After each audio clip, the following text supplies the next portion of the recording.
Assalamu alaikum bауырлар. Қалайсыңдар? Жағдайларың жақсы ма?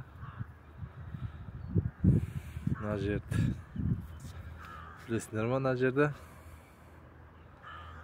Шымжақ дейтін ек қой. Шымжақ деп осы жерде күресіп, төбелесіп сөйтіп жүретін ек қой. Бала кезде. Осы жердің суына шомылып, осы жерде өстік қой біз. Уақыт зымырап өте береді. Міне.